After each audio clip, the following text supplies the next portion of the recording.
Hello, everyone. Welcome to our webinar. My name is Andrew Townsend. I'm the Campaign Marketing Manager here at eLearning Brothers. Today's session is going to be on cybersecurity, and you're bound to learn something both scary and really cool today, I'm sure. This session will be recorded. We will email a copy of it out to everybody who has registered. We'll also be posting this on our blog at blog.elearningbrothers.com, so you can check that out later in the month. If you have questions during the session or would like to respond to some of the questions we'll be pitching to you, please do use the questions panel in your GoToWebinar control section, and we'll get to as many of your questions as we can, and we'll make sure that everybody is represented as best as we can facilitate. All right, so to talk to us about cybersecurity, we have Spencer Brown, cybersecurity specialist, and Chris Willis, senior product manager for our off-the-shelf training with us today. Thanks both of you for joining us. And without further ado, I'm going to go ahead and turn the time over to you, Spencer. Thank you very much. Hi, everyone. My name is Spencer Brown. Happy to be here. And it's great to be presenting with you all today. I hope you have having a great day. I'm coming from you from Charleston, South Carolina, and we got a little bit of rainy weather. So, all right, let's get started here. Today we'll be talking about cybersecurity, the courseware that we produced, and managing risk through microlearning.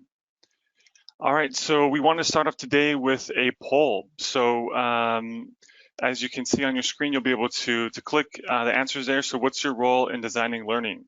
So we have A through E, instructional designer, developer, learning manager, business manager, consultant, IT professional, and other.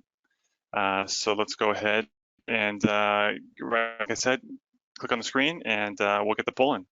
Excellent. So that poll is live. It looks like a lot of you have started voting and clicking. Just let us know what role that you're in, and this will help us know, who the audience is and what level of depth we should jump into some of this.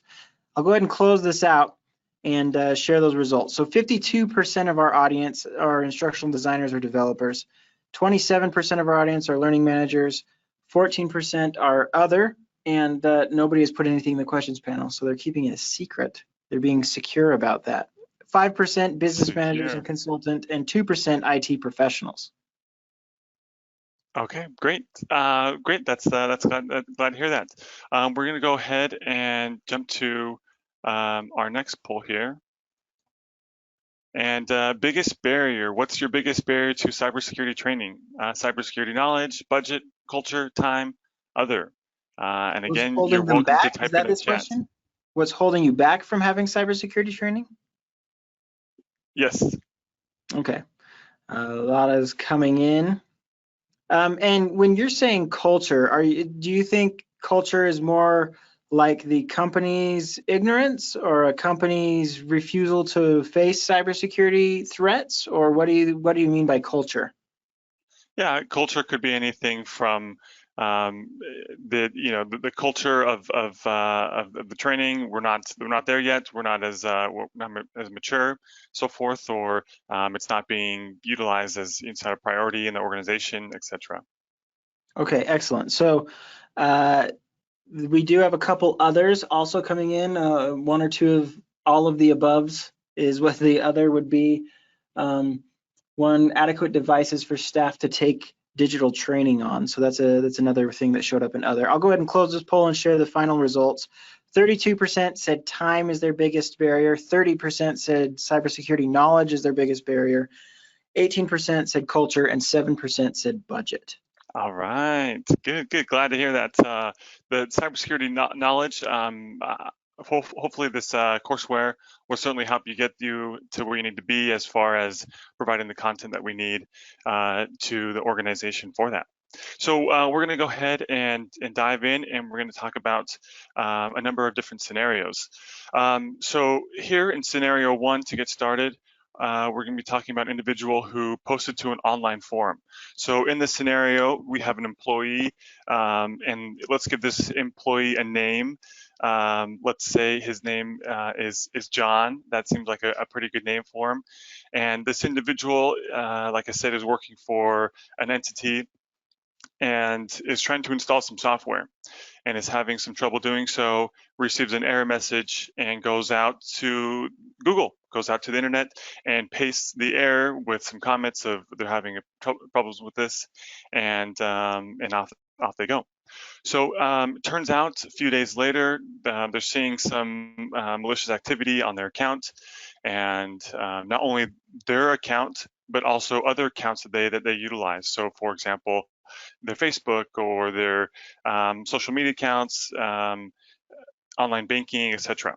And so they say, you know, what happened? Turns out in the error message, this individual posted their username and password that they were using for the software that they were installing. So a big no-no, right? So let's go over to, if you want to just type into the chat there, you can. And what should this person do in this scenario? So think about a few things of, you know, the person finds out that the account, their username and password are compromised, and also a number of other accounts that they have. What do they do in this scenario? So anyone wants to type into the chat some items that think that might be helpful. Andrew, how are we looking over there? Sure. One person said use a secure password manager like 1Password and rotate all the passwords from all of their accounts. This person might be from the 2% of the IT professionals. So anyone else that we have there? If sure, not, change all of their passwords, especially for their email. A lot of people just change their passwords. Use different passwords. Report it as a security incident, says another person. So yeah, I mean, the general consensus here is start changing those passwords. Okay, great. So let's talk about what to do in this scenario. So I think people got that pretty quickly here. Change password to the account. So first thing to do, immediately you want to go ahead and change that password to a unique, strong password. You know, we talk about a certain length of 15 characters minimum, and continuing down that path. Number two is change the password to accounts sharing the same password. So as we talked about, that individual was sharing passwords for their bank, social media, other sites that they're using on a regular basis, and now they have what we call keys to the kingdom, and they can now go through, the attacker I'm referring to can go in and log in and compromise the account. So yes, someone mentioned a password manager. Thank you very much. If you're not aware with what a password manager is, it's essentially a single vault that allows you to store your passwords for all of your accounts. So you have, think of it as a little vault that you have, and you're able to store all your passwords in there. You have unique, strong passwords for every account that you have, and then when you go to log in, it auto-fills those passwords. And there's ones that are for mobile app, for your desktop, for work, etc., and it will sync those across the board so you can have accounts wherever you get access to. So we talk about that heavily in the courseware. That's very important. And then another third one over here is remove content. So let's say, for example, you post an online forum. Yes, once you post online, someone can take a screenshot, someone can copy and paste. You know, there's items where you can go back in time and capture what was posted, but certainly to prevent future visibility is removing that content when possible. I think someone reported a security incident, and yes, you should definitely, that's a good item as well. Okay, so here's another opportunity to type in the chat. We'll be typing lots in the chat today. How can this scenario be avoided in the future? So give me your thoughts on prior to that occurring, what could this individual have done? I think his name is John, we called him. What could he have done? So Andrew, we have some comments. Yeah, so training, awareness programs is always a good one. Set up multi-factor authentication for key accounts. Was that the same person that typed in password manager? Because I think this person's, they're on the right track here. No, never ever post your passwords anywhere also. That's another statement here. Yes, great. Have support from software company directly. Okay, yeah. So maybe in a off out of band channel that's not to a public facing forum. Okay, that's good. Sure. Okay. And then yeah, I think a lot of these are awareness. All training. right. Oh, awareness. So thank you. They're giving the point that, hey, we need some training. Very good. So how to mitigate? Okay, first thing is don't reuse passwords, right? Let's be sure that we don't give keys to the kingdom. Like I said, unique, strong passwords to facilitate for all your accounts that you have. I think today the average person has maybe, well over 100 accounts that they have for every type of service that they're using. Someone who said enable two-factor authentication. Thank you very much. That is excellent and can benefit for that. For those of you not aware, two-factor authentication is essentially having two methods to authenticate or unlock the account to get access to. So in this scenario, you would have a username and password, and that's the one method, and the other method might be a security token, like a six-digit token digit that's sent to your email, sent to your mobile phone. Maybe you have a third-party app on your phone that you can accept, etc. That's going to be your two-factor authentication, and that's becoming more widely adopted. And hopefully in your organizations, you're seeing that with your own accounts that you have to use. Very good. And then the last one is think before you share. And we'll talk about think before you share later on here in the course. Okay, so let's talk about the high cost of cybercrime. So this is an example of of an entity, Equifax, that had a recent breach in 2017, and here are some of the stats of what happened because of how the impact was. So we have loss of data, loss of monetary, and loss of reputation. So taking the first one on the left here is loss of data. So they had 143 million people impacted. So there's around over 300 million in the total United States. So that's about half of Americans were affected by that. That's a lot of people. And a lot of people say, hey, all these companies are getting breached, or I am posting my data online. Why does it matter? It's already out there, not a big deal. The thing is we have data aggregation. So with the Equifax hack, someone might compromise your social security number, but then they go on to your Facebook and they see your date of birth. Then they are in a dumpster and they see your address, for example, right? These are common scenarios that you might run into of capturing information individually, but aggregating that all together gives you pieces to the puzzle. And so you can go and open up a credit card because you have that additional information, or you can go call into their Amazon account and make changes, right? So you can make these types of changes or disruption to them. And so it is very important that to keep your data safe, not only from these breaches as an organization, but also yourself working for these entities to make sure that you're not exposing too much. Monetary loss is 1.4 billion on cleanup costs, and that's still going. So that's a heavy penny to pay for certainly a mistake that was made. And then loss of reputation is more about brand recognition, people looking at that and saying, oh, I don't want to use that service anymore. I'm going to another provider or something like that. And that's really hard to gauge, but we can see a drop in stock price, dropped almost over 40% after that incident occurred. Okay, so let's talk about some of the ways we can mitigate risk. So in this scenario, we're going to take driving, for example. I think that's the majority of us have a driver's license or have driven in the car or have sat in a car, right? I think we're very familiar with this scenario. And there's 4 different ways to do this. You can avoid, mitigate, transfer, or accept.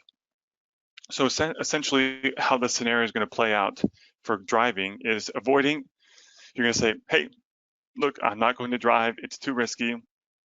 I don't want to get into an accident. I'm not going to do it. So they walk, they take public transport, they fly, they do whatever else to not drive to get into an accident. Mitigate is, okay, you take safety precautions. You wear seatbelts, you follow traffic laws, those types of things. Transfer is you have insurance. So if you do get in an accident, you are going to have a preventative measure to not have to have a big impact on the car or your budget or medical bills, etc., those types of things. And then accept is saying, hey, you know what? I'm rolling the dices. I'm going for it. I have, I know that driving is too important. I'm not going to insure. I'm not going to wear seatbelts, and I'm going to continue to drive. Right. So those are those 4 scenarios that you can take for that. Let's go ahead and drill down into mitigation a little bit more and talk about 3 different controls that we can do here. So as you can see across the top here, we have technical, physical, and human. The technical controls are really your IT staff or your IT professionals in your organization providing security functions. Think of a firewall, think of using a VPN, think of maybe they have 2-factor authentication enabled, those types of things where they have software or controls in place. Think of antivirus on your machine, those types of things. Physical is maybe something that's more tangible. Maybe you have a camera, maybe you have a fence. Some people think that cybercrime is only occurring remotely across the world. Well, certainly that data is sitting somewhere, such as a data center, and if you're not physically controlling that, someone could walk up, capture data from the machine, do those types of things. So physical also plays an important role. And then last one here is human, and that's where really the cybersecurity awareness training and this courseware really plays a key portion of making sure that human is making good decisions, is well educated, and is going to pursue and make good choices both at home and at work. That's going to make a large impact to make sure that we are having a secure environment to work in. Okay, so before we go into our next scenario, we're going to do something, a little activity here, if you will. And so I'm going to jump out of here, and we're going to go to this website here, and it's called Have I Been Poned? Andrew's going to go in the chat, and he's going to post a link to Have I Been Poned? If you wouldn't mind, go ahead and opening up that link for me. This is a website that's been put on by a security professional as a public service to everyone, that when data breaches occur, you can go in here, type in your email address, and it will tell you if you have been impacted by a certain breach, a known breach that has been occurred. So this is not a test. This is not us to make a mockery of anyone here, but really is to show the power of are my accounts secure, right? So Andrew, you want to just confirm that you put that in the chat for us, and people are able to click that? Yep, that's in there. So it's okay. in the chat section. I just pasted a link. You can click right on it. Okay, great, thank you. So like I said, go in here, type in your email address, and you can go to town. So again, what this is doing is going to be looking for the accounts that have been breached. So something that is very curious is today was released MGM Resorts. So if you've ever been to Vegas, I'm almost positive you have stayed at an MGM hotel before, and they recently had a breach, over 3 million records taken. So even Justin Bieber, they confirmed that his data was captured. So not even the Biebs is can avoid being part of these breaches, right? So anyone would like to share some output? I'd be curious if anyone has the MGM resorts being impacted here. So 3 million is quite a few. It dates back to 2017. What occurred in this breach here is that they had a public-facing server that was accessible, and the attackers captured that, and it's called exfiltration. They're taking down the data, and then from there they posted it, and here we are. So anyone like to share in the chat maybe some of the feedback that they have? You don't have to share specifics, but maybe, hey, I had 3, or I had 2, or I had none, whatever you like to do. When I did this, I certainly have a few on here. In addition, you can also subscribe. So there's a notify me here, so you can actually subscribe, and it'll send you an email whenever future breaches occur. Andrew? No one's sharing? People are seeing breaches from Adobe, Dropbox, Apollo. We don't have any MGMs yet. No MGMs. We have a couple people that are saying none. Wow, okay. A lot of no ponage found. Yeah. Yeah. Oh, wow. Okay, good. So remember, one you can person try says your my work mom email. has 2. And one ahead. person says they have 10. Oh, yeah. My Fitness Pal, Evite, Verifications IO, things like that. Any LinkedIn on there? LinkedIn was a big one. Nobody's saying LinkedIn yet. Looks like some of the most common ones, and this makes sense because they're large programs. There's Dropbox, MyFitnessPal. There's a LinkedIn. There's a couple LinkedIns that have All come right. in. Okay. I had 11 links to an old email address that's still in use. Yep. So Yeah. yeah, it's happening out there. Yeah. So put your emails in there. That I'm sure you have multiple work, personal. Put your friends' emails in there. Whatever you like to do, and you can get notified if you want. It's a great public service that we provide, and guess what? It's included. We talk about this in the courseware. So this is something great for employees to monitor. If you are interested more, there's actually a service you can subscribe to, and your organization can actually be alerted as well, and they can get the full list of who's been impacted and therefore take action. So that's a great offering that they have. Okay, great. I'm glad we were able to do that. Let's go back to the slides and continue on to our ransomware scenario. Ransomware. So ransomware is a play on words of ransom and software. So this is blocking or it's malicious software that is used to block access to files or content or computers that you have. So this could be on your local machine that you have that you work at, or it could be on a server, could be those types of things. And it's using encryption to essentially encrypt the data so that no one can get access to it. Only someone with a certain password or the key can access it. So what they do is that they get these attackers get access to the machines. They put the ransomware on there and they say, I'll give you the key, but you must pay X dollars in order to receive access. So in this scenario that we have another individual by the name of, let's call her Jill. And Jill, she clicks on a link and she comes back and she realizes that she has ransomware. So this ransomware has not only spread to her machine, but it pivoted to other servers as well, and has now gone to multiple locations. Jill happens to work. This is an actual true life story.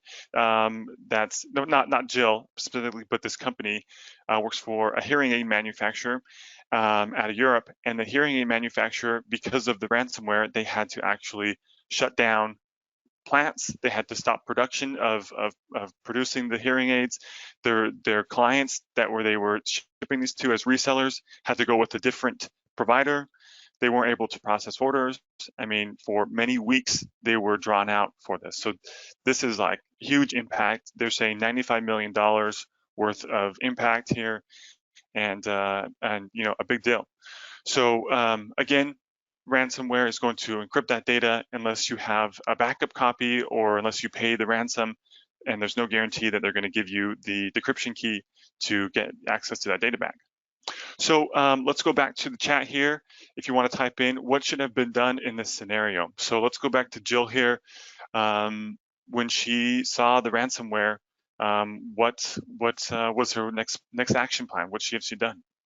Let's get some comments rolling in here. One person says first disconnect from your network. Okay.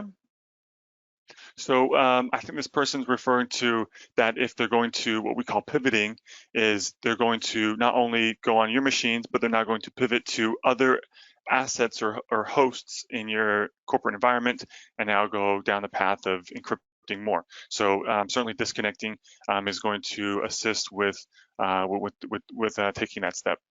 Any other comments here? Reporting it to IT is all right. Reporting. Yep. We'll talk about that later on as well. And people may still be typing their responses, but we don't have any other ones. I think this one is a scary one that we don't know what to do. All right, perfect. Okay, so here I mentioned in the scenario that they clicked on a link and they fell for a phishing campaign, which is essentially receiving an email, a fraudulent email, clicking on a link or attachment and downloading it, so forth. I should have maybe said that more clearly, but there's the answer for you.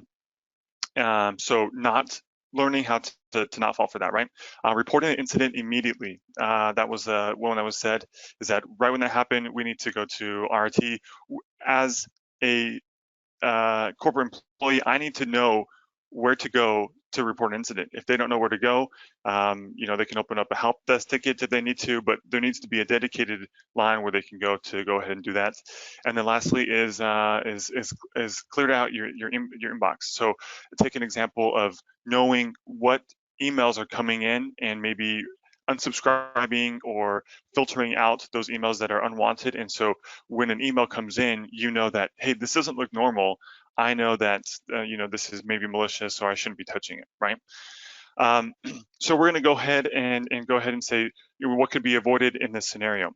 And we'll just continue on here, talk about some mitigation steps. So as we talked about with phishing, learning about phishing tactics, that's one thing that we hit heavily within the courseware, is looking to identify, or learning to identify what a phishing attack looks like. Looking at an email and analyzing and say, okay, does this look legitimate? Does this not? What action should I be taking? And so forth. And then another mitigation step is to back up your files regularly. Say, for example, if this hearing aid manufacturer was able to have a backup copy of their data, they could have maybe restored the data much sooner. So because the data that's being blocked or encrypted is on, what they have on the server, they're able to go back and back up from historical data they have because they have those backup copies. So always good to have backup copy for there. They do recommend, as a best practice, industry best practice, to not pay for, to not end up going to pay the ransom. They said that it's encouraging the attackers to do it more because they're getting paid for it. In addition, there's no guarantee that you're going to get the key back. Andrew, you have a comment? Yeah, there's a couple questions about this and thoughts on phishing and recognizing phishing tactics. Are there any super obvious things that we can look for to help identify phishing emails? And then there's another comment on here that says, a lot of people will have a button that says select this to unsubscribe, and then that in itself initiates some spam. Are there other things to think about, other things to recognize? Okay, great. So let's take the first question in regards to recognition. So some quick and easy steps for recognition is you can, if you receive a link, you can hover over the link without clicking on it, and you can see the link there, and you can see if that's an actual, a true website or a real domain, or if it's saying, it links to something that looks potentially malicious. A lot of this comes with experience on reading lots of emails and being computer savvy. It comes with practice over time to be able to recognize, hey, this looks a little fishy and doesn't look legitimate. I'm not going to click on a link. I'm not going to download an attachment, those types of things. In addition, if you look at the email that was provided, a lot of times it might be similar to what you would think the email would be, such as, let's take PayPal, for example. It might be PayPal one, or it might be support with the number 1 at paypal.com, right? So although it looks legitimate, it's really not a legitimate item that they have. And then looking for, grammar misspelling is a big one. Again, just being able to recognize that of what it is. When you do receive something like that and you feel like, hey, maybe I should take action on this, instead of clicking on the link, go around and go to the website of what it is. If it's PayPal, then go directly to the PayPal website that is the actual legitimate website, log in, and then maybe you can call a customer support number that's provided on the actual website, or you can go in and maybe you have an alert in your profile to take action. So those are some things to do if you're one of those scenarios. Yes, in regards to unsubscribing.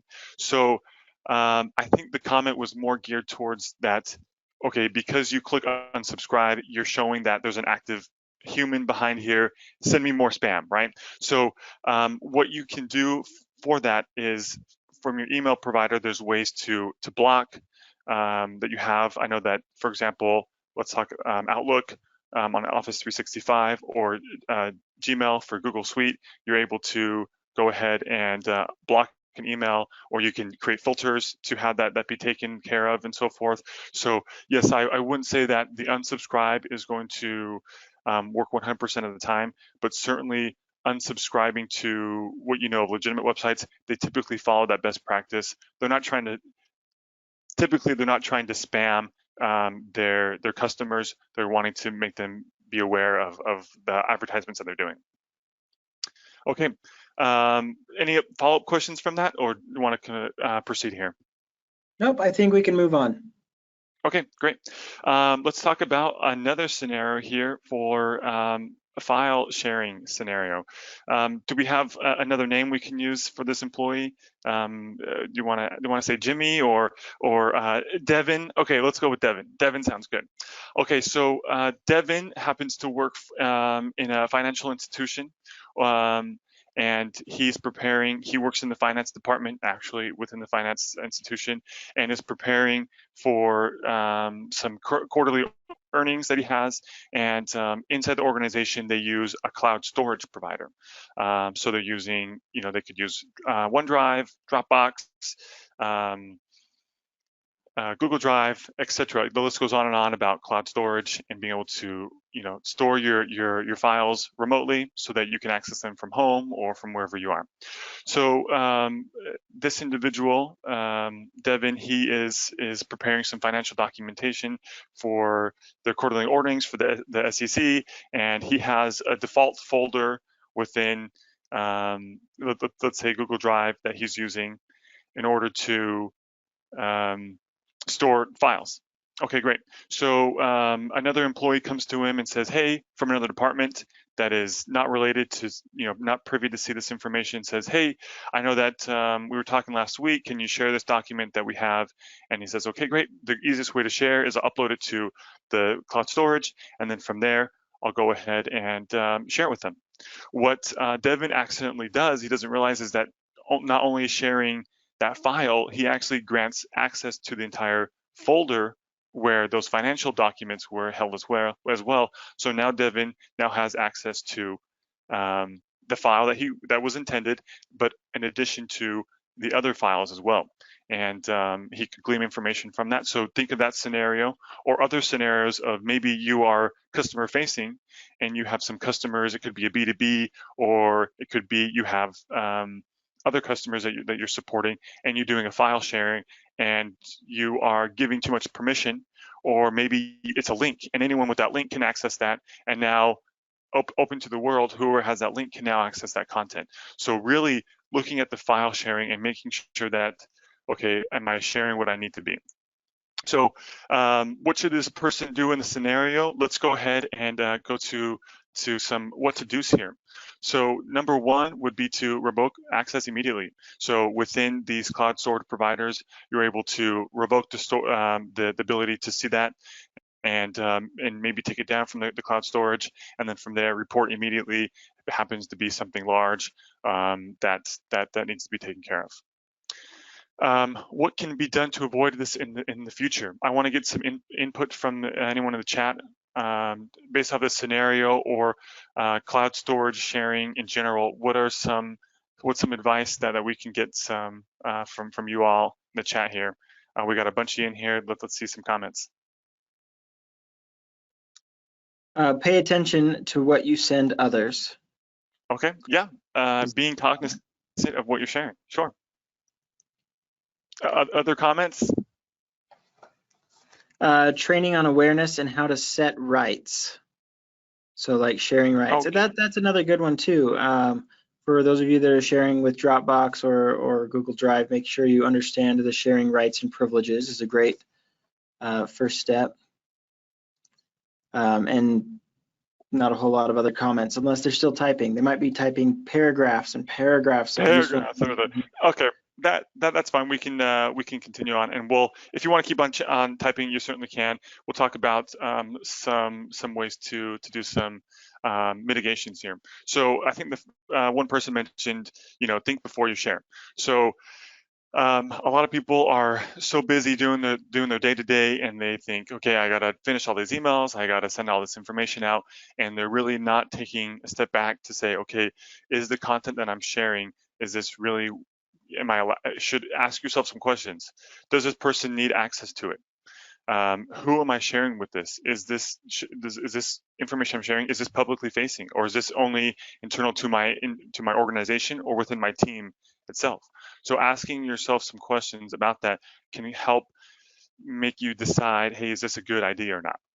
One other thing is that if you're ever posting on social media, let's say for Instagram, people take a photo and they spend how many minutes or how many hours, if you will, making a filter for the photo, reading the comment that they wrote to make sure there's no grammatical or spelling errors, or it's funny enough, or they're going to get enough likes, etc. That's the type of mentality we need to have when we're sharing this data. Of let's comb through it and make sure that this is the data that we need to be sharing, and not, going in autopilot and doing those types of things. I guess what I'm saying is don't spend 30 minutes reviewing each time you share something, but be cognizant of that. Another opportunity here is for mitigation is to avoid using the cloud storage. So there could be a way that you're sharing information that's to your organization is not the appropriate method to share that content. Maybe it's so sensitive that we have another mechanism within our organization to be sharing that information. And then lastly here, this is more of a technical control, but there are ways where an organization can actually limit the ability to share that content externally. So I know for a number of organizations that I have encountered is that they will try to share a link, but they can only share it if they have that same domain email. So say, for example, it's yourcompany.com, right? Only those people that have those emails have access to share that, and no one else is able to get that content. Those are some of the things that the cloud providers are now starting to add, because they have seen that an explosion of sharing data that is an accident that can cause a lot of pain. Okay, I think there was another comment in there about being able to learn about the tool and know what the sharing is. I think you're right. Many times when you're going to share a document or file, maybe you're not fully understanding what happens, the difference between a shareable link versus sharing via email, right? There's a big difference. And anyone has that link, they can now click on it and they can access that content, versus that specific person needs to be authenticated with that account to access that data. Okay, we're getting to our last scenario, and then we're going to go ahead and open up for questions for us to take a look at. So in this scenario, we're going to be talking about a person that has been compromised. So it's not if you'll be compromised, it's really a lot of times it's when that will happen, and making sure that you and your employees understand that when this occurs, what action needs to happen, and what do I need to do to make sure that I'm having the least impact possible and being able to report and doing those types of things. So here's a scenario of someone, for example, they're on their computer and they start seeing many pop-up ads, or maybe they see some of their windows moving, or they see the camera turn on, etc. Those are some indications of your workstation or your laptop is compromised, and that's something that you need to be aware of when that happens. So I think some people have added some comments for this already. What are your thoughts in regards to what this person should do in this scenario? What action should they take? So the person is seeing they're seeing irregular behavior. They're seeing the computer slow down. They're seeing maybe the camera turn on. They're seeing these types of scenarios here. What does this person need to be able to do to make sure that they're not going to be impacted here? Andrew, we got any thoughts in the chat? More and more large paragraphs being typed, I'm sure. Okay. Turn off the machine, disconnect from the internet, call the IT department or specialist. Yeah, let the security team know. Lots of disconnect from the network. Change your password, shut down the computer, report it immediately. Yeah, Yep. Okay. These are all excellent points of action. I think what to do in this scenario really has to do with I guess I should put number one here is really being able to recognize when something of a compromise is occurring, so that you can be able to take action. I think that comes with, a few things that we talked about in regards to, the computer slowing down, or you're seeing that irregular behavior, those types of things. That comes with, experience on using your computer day to day to know what to expect. Um, so number one is report, report, report. So being able to take action and going through the appropriate channels within your organization to report what occurred, and being able to put that in a succinct manner for them to either reproduce or to confirm and to take action there. The other one here is let me go back to number one here, is that there's been scenarios where a breach has occurred where they started, like I said, from the first scenario where one machine was attacked, and then from there they started to pivot to maybe more rich targets, maybe a database server where they're storing all of the customer information, or maybe a file share where they are having proprietary non or confidential information stored on there that they can reach out to. So it's not just your one machine that you have, but also looking at downstream of how that's going to impact others. And then over here is moving down to investigation, and really taking a look at being able to document and being able to look more into that behavior that you're having, and letting those teams take over and do that. And then following here is follow directions and make sure that we have the appropriate teams involved, and that if they ask you to disconnect from the internet, close down your machine, reset your password, those types of things they can take action on, and let them be the experts, and let them take action and take control from over there, right? It would be a sad day when you are in your environment and say your machine gets compromised, and then they pivot to other target machines, and it comes out with, like today, right? That we talked about the MGM breach, and all those records got taken place. How terrible would it be, or feeling as you as the employee, you were the initial foothold or the initial interaction that the attacker had to get into your corporate environment? I mean, you're not only fired, but you look silly, and you probably feel terrible, right? So some of these, being able to, again, when you get compromised, being able to take action and turn it over to those hands there. So with that said, that is some of the scenarios that we're talking about, some of the topics that we're covering. We do have half a dozen or more key areas that we target in order to help employees be aware and be that human control in order to take action and to be cognizant and to essentially make good decisions in their workplace, both being effective at work and doing their job, but also doing it in a secure manner. So with that said, I'll open up for questions. If you want to type in the chat, I'm happy to take questions, and I'd love to hear from you. Yep, and I've got a few slides to actually talk a little bit more about the specific training, but before we go into that, I really wanted to give everybody an opportunity, since we have our cybersecurity SME right here on the call.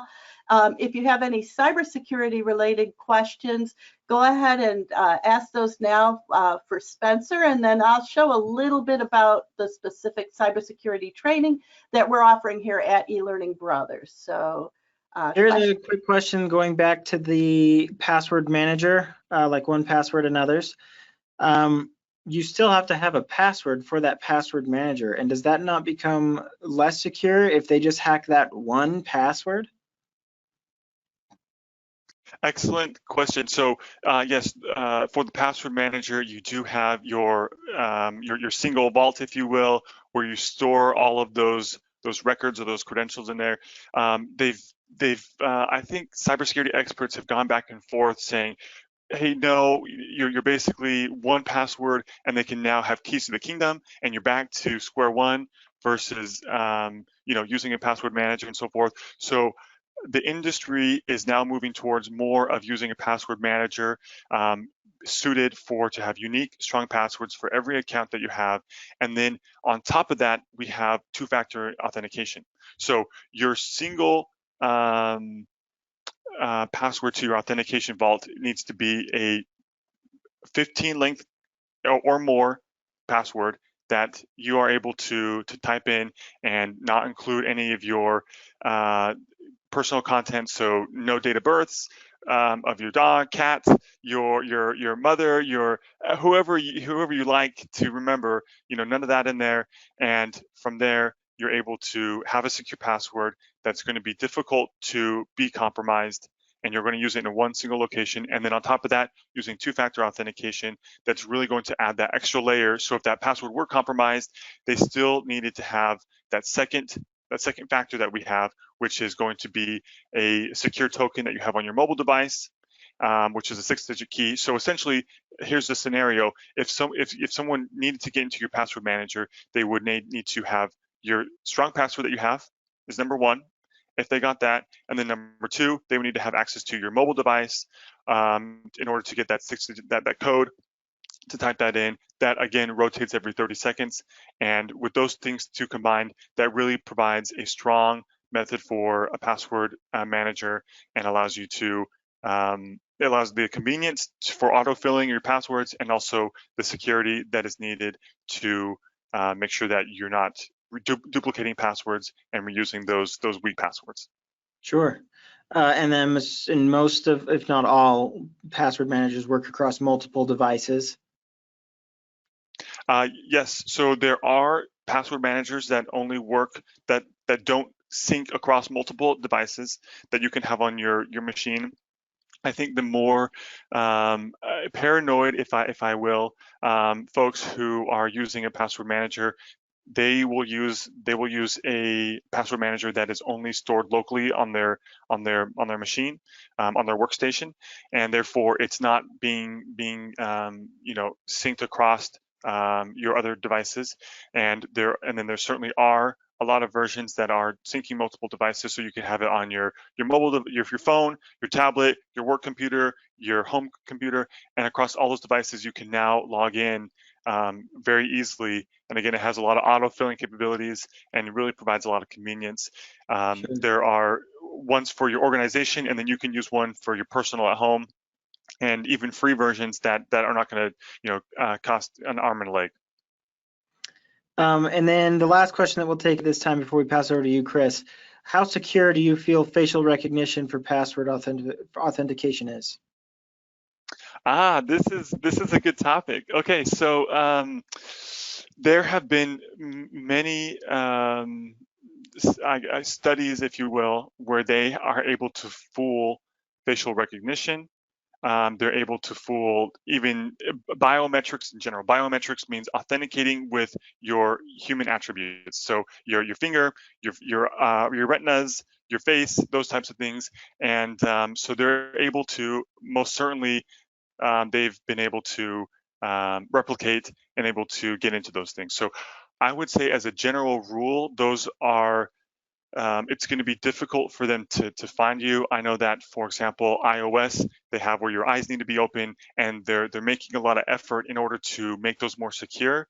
However, if you feel that the content on your device you don't want it to be accessed by anyone, having a PIN that's 4 digits not sufficient these days. Having a PIN that's over 6 digits or so will really allow you to secure your device and so forth. So again, it's the balance of risk versus convenience. Facial recognition, you hold your phone up, boom, you get into your device and you're ready to go. Super easy, right? However, they can say that the security is a little bit lower than maybe having a strong password that you have to type in every single time. But again, typing in a password every single time is going to provide a lot of overhead for you. It gets burdensome. You get lazy, so you make a weak password, those types of things. So you really need to weigh some of the pros and cons about the convenience versus the actual security method that you're being using. And one last comment about that is that regardless of whatever method you're using, there's no such thing as 100% secure. right? You can go as far as you can as far as security goes, but there's still going to be a gap where, for example, there could be on your mobile device, there could be a vulnerability that gets exposed, right? And therefore, you're not going to be protected 100%. So it's about mitigating your risk, and there's no absolute way to mitigate risk except for what we talked about, which is avoiding, and that is essentially unplugging from the internet, turn off, no using a mobile phone, no using a computer, and no using those things, which it seems like in this world is unrealistic. So taking the correct precautionary steps is essential for you to balance that out. Thank you. Excellent, thanks. Chris. Okay, is my screen sharing right now? Yep, looks great. Perfect, because it's not showing up here, but that's okay. We'll just go with what we have here. So we'll quick run through. Thanks, Spence. That was really awesome, and it has been a pleasure working with this man. Very, very in tune with the latest of what's going on in cybersecurity, and also Spencer has a great empathy for the learners who are taking our courses, and also he works with a lot of the companies that as a consultant in this area. So he understands what organizations need from their workers and what they're doing behind the scenes to make their organizations more secure. And so we can address that human factor in cybersecurity. We try to do that in our curriculum here, our cybersecurity curriculum here from eLearning Brothers.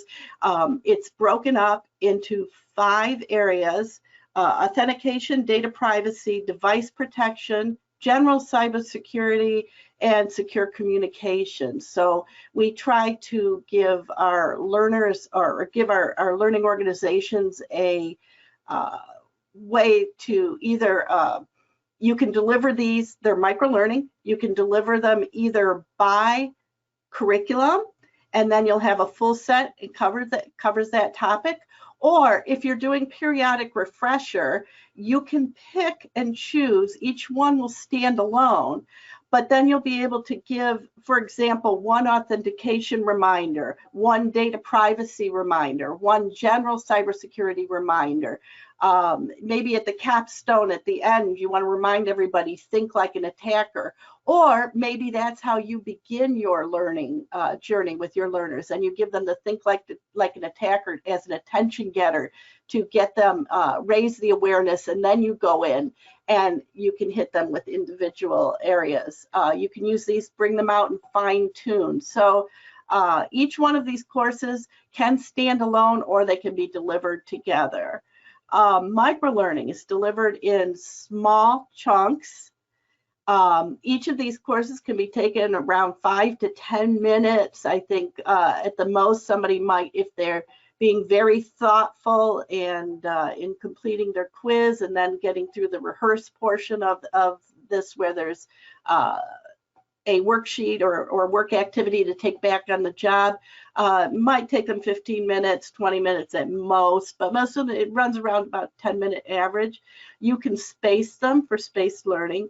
The learner gets immediate progress and results. There's no guilt between, geez, I started this and I have to get back to it. They can do it all in one sitting. They are mobile enabled.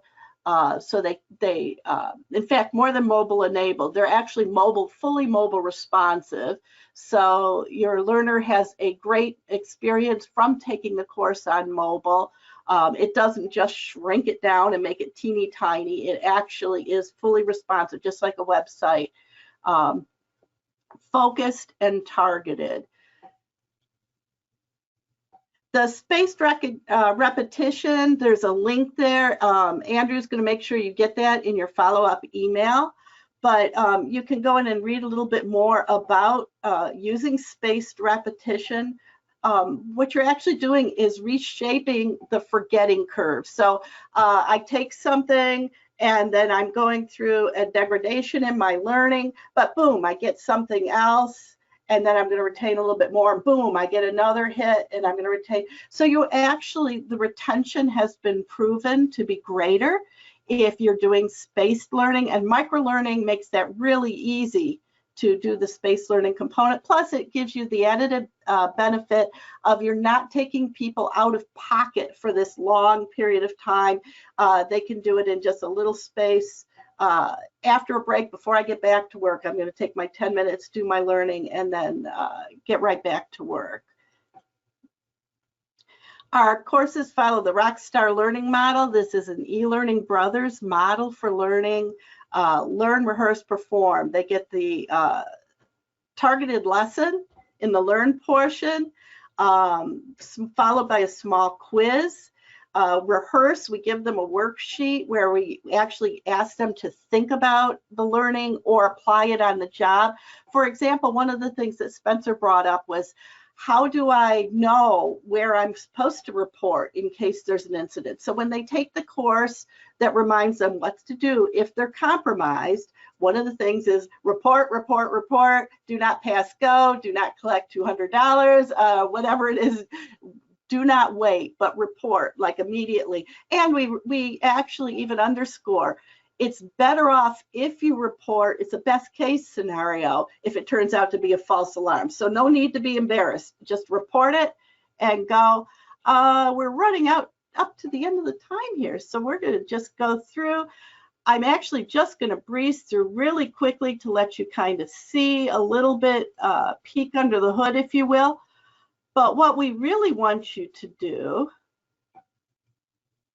is to schedule a walkthrough so you can see firsthand and really get in, ask your consultant here, a sales consultant at eLearning Brothers, to show you specifically some of the topics that you're the most interested in. They can pull those up for you and actually give you a live demo. So, Eitan, I'll turn it back to you to bring us home. Excellent, wonderful. Thanks for this information, Chris. There is the standard question about 508 compliance. Do you want to just address that for a second? I will. These courses have been built. One of the things we're very proud about at eLearning Brothers is this iteration of off-the-shelf training has been built to be 508 compliant, and it has been tested as compliant. So that's new for us. I know in the past, some of our off-the-shelf has fallen short in that area. These courses are 508 compliant. Excellent, fantastic. So yeah, hopefully everybody has learned something new, found out how you've been pwned with your email addresses. Thanks, Spencer, for all of the great information that you've given us. And we really would love to have you guys schedule a personalized walkthrough just to, I mean, if you want to vet these courses, give us a call, send us an email, and we'll be happy to walk you through these and show you what you can learn and how your organization can benefit from these courses. So again, that number is 801-796-2767, or send us an email at info@elearningbrothers.com. That information is also at elearningbrothers.com, and right at in the top navigation, there's an off-the-shelf training button, and then in that drop-down, cybersecurity is one of the libraries that we have. So by all means, visit us there. Thanks again, Spencer and Chris. Thanks everybody for visiting us, and we hope that you guys join us in another webinar in the future. See you later.